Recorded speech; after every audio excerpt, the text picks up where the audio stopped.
Ahoy my hearties! Today we're going to look at a 2006 Spiel des Jahres nominee. Originally released as Buccaneer by Queen Games, it's been re-released as ThePirates by Queen Games. The box is the same, the artwork is the same, only the name has changed. So what is it about this game that makes it worthy of its nominee? Well, it's a very simple strategy game. Very easy to learn and teach, and very suitable for families as well as adults as a short filler.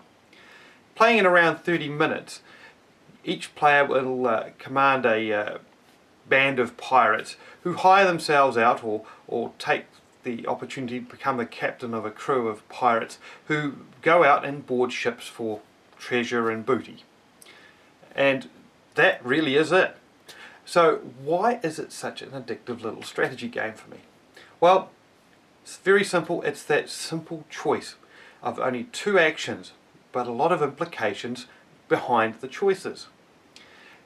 Essentially, all you're going to be doing is either A, assembling a crew, or B, if you have a crew, boarding a ship that you can board and taking the loot and booty, and then you've got to pay out the crew. Judging when to do this is part of the game. Understanding that basically it's a simple case of economics, that if you hire a crew with too many valuable people in it who charge too much for you, you're going to be paying out a lot of your income as the captain to other people instead of keeping it for yourself. So let's look in this box. Right, inside we have instruction rulebooks, sheets, very light and easy, in 6 languages. So if you speak English, French, German, Italian, Dutch, Spanish, you're well covered. And as you can see, this is a nice, quick, little, easy rulebook with examples. So let's put those aside. What else do we get? We get a whole lot of componentry, and it's divided into 2 main groups, or 3 groups. We have the pirates themselves, which are wooden discs, and they come with sticker sheets to put on the pirates. Where we go there. And so you just stick them on, and I don't know, there's something nice about handling these. And the next thing we've got is a whole lot of money and loot, or booty, and some ship cards. So these are the ships you're going to be trying to board to gain your treasure and booty, and that's all there is to it. One of the nice little things I think here is just this lovely little box with the insert. It's made to look like a ship's hold, and it does add a nice sort of thematic feel to the whole box. Nice little fitting. Well done, Queen Games. Okay, so we've got our loot here, we've got our pirates here, we've got our ships here. Let's see how this game sets up. Okay, well, a game sets up just like this. It's very quick and easy to do, and as you can see, there's a lot of components. First up, we shuffle the ship deck and put them face down and deal the top 3 ships in here. Each player takes a set of pirates in their colour, and I've set up a 4-player game here, so of the possible 5, and each player also receives some ducats of 10 in value, and the rest of the booty and money goes here in the centre, which is going to be used like a bank basically. So here we go. Let's look at what we need to know. First up, the ship cards. The ship cards contain a number of useful bits of information. First off is the value of the ship in ducats when it's boarded. So whoever's the captain will get paid that amount of money, and from that they must pay out their other crew members. The other useful thing to know here is how many crew members are required to board the ship. In this case it's 5, so you must have at least 5, and you can have more. The next useful piece is this question mark here, equals 4. In this case, on this ship, any pirate that has the question mark value, his value is equal to whatever this number is here. Lastly, the sort of the booty or the loot that the captain and the first mate get to take the choice of is up the top here. So in this case, being a larger ship, there's two pieces, and the captain or the captain first takes his choice of which one he wants, and then the first mate gets second. So this is a useful way of scoring additional points at the end of the game if you can collect a number of these. So it's worth being captain or first mate. We'll get to that in a second, what that means. The pirates themselves have values on them, ranging from, for example, this guy here is 2 and this one's 5. But there's a 3, a 4 and the question mark I mentioned earlier.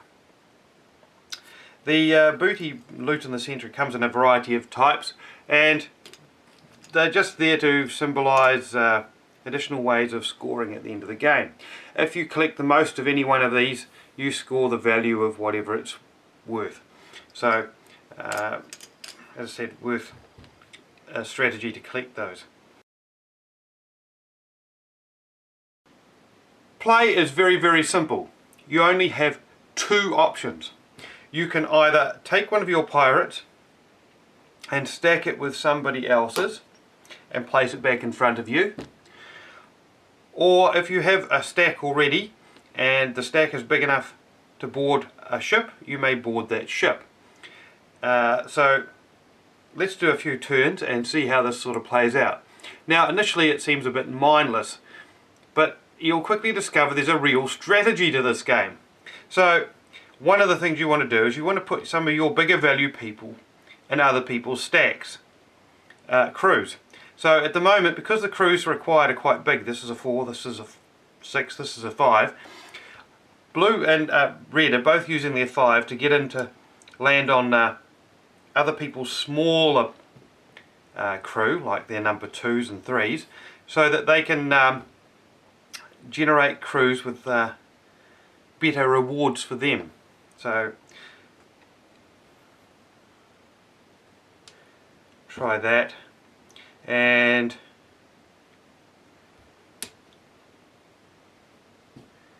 as you can see, it's quite simple. So because nobody's still got a stack large enough, you just keep going round, and this is not a game where there's a lot of analysis paralysis. You're just trying to generate a stack big enough, and you want to get some of your colours in that stack. Now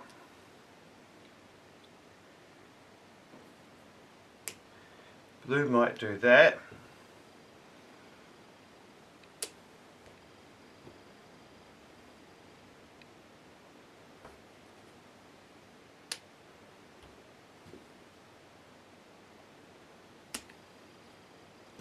And so on. So now we're at the point that blue actually has an opportunity to do something. Now, blue now has a stack of 5 crew, and blue has a choice now of taking a ship, either say the 4 or the 5.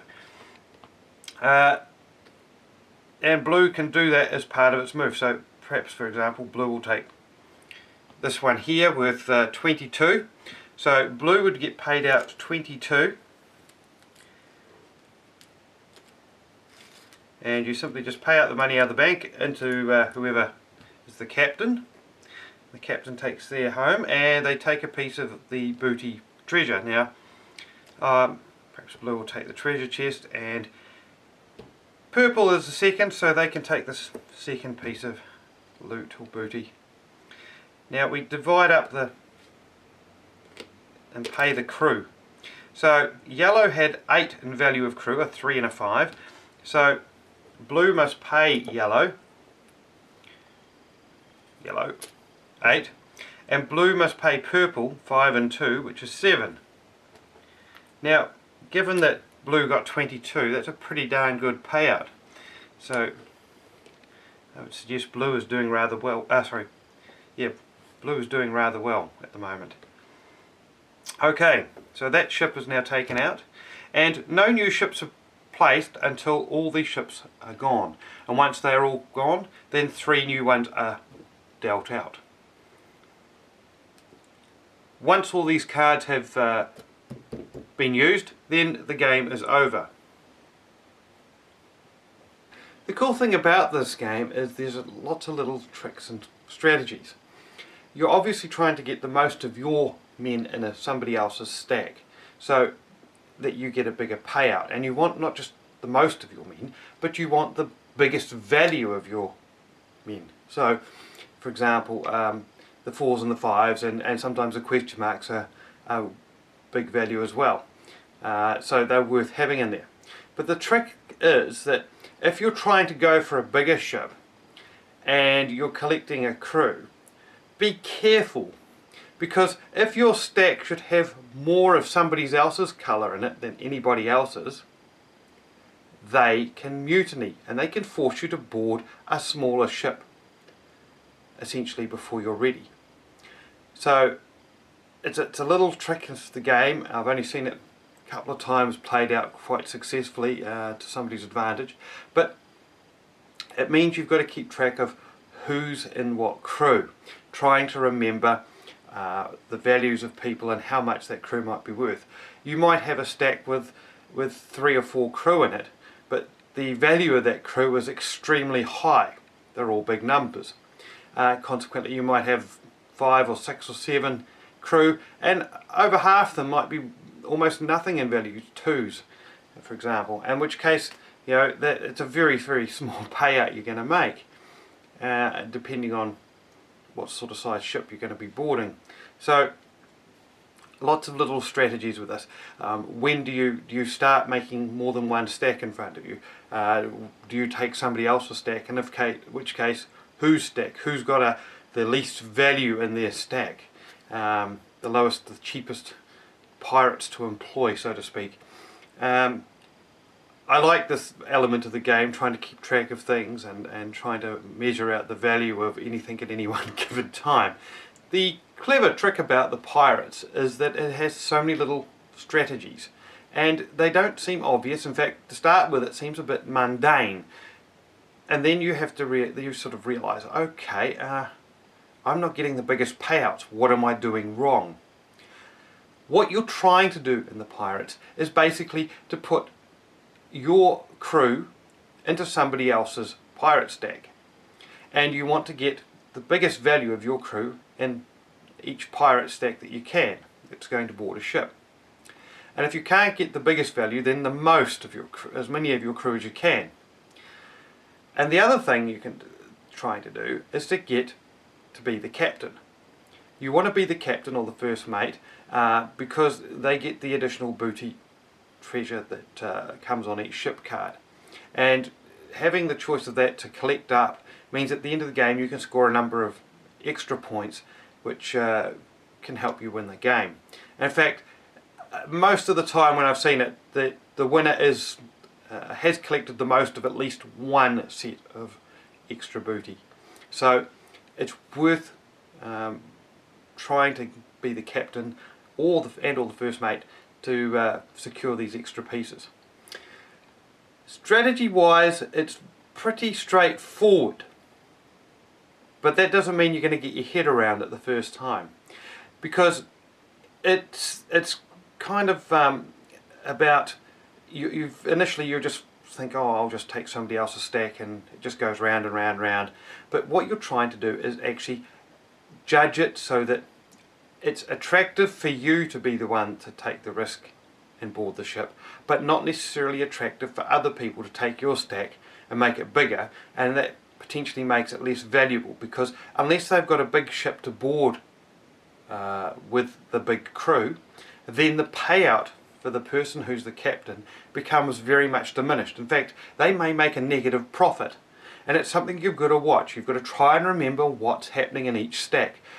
Not only are you looking at how many crew are in there and whose crew they are, but you're also trying to remember the value of the crew members put in there. You know, is that a couple of 5s in that somebody slipped in there? You know, that purple and blue have got in there, because if they have, suddenly that ship that may be worth only 12 becomes very, very much less attractive. So, nice simple game, and the kids will probably click on quicker than you will. So that's it. Pirates is a very simple game, plays very quickly.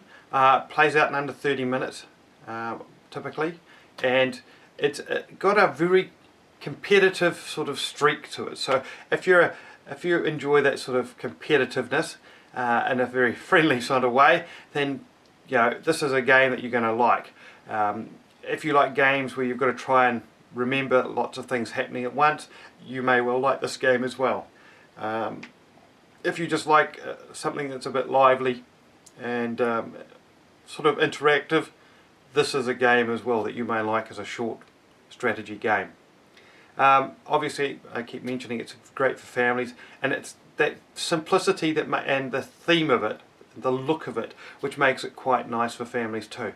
Kids will get into the feel and look of this game. They understand pirates. They understand the whole idea of getting a crew together and boarding ships to get treasure.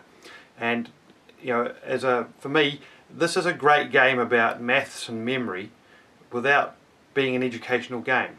So that to me makes it very successful, because when you're teaching kids things that they're not trying to learn, then you tend to be a lot more successful. And I think this game is very good at that. So give this game a go, give the Pirates a go, or Buccaneer. See if you like it. I know what we do at our place, and I'll be playing this for some time. So have a great day, and we'll see you on the next video.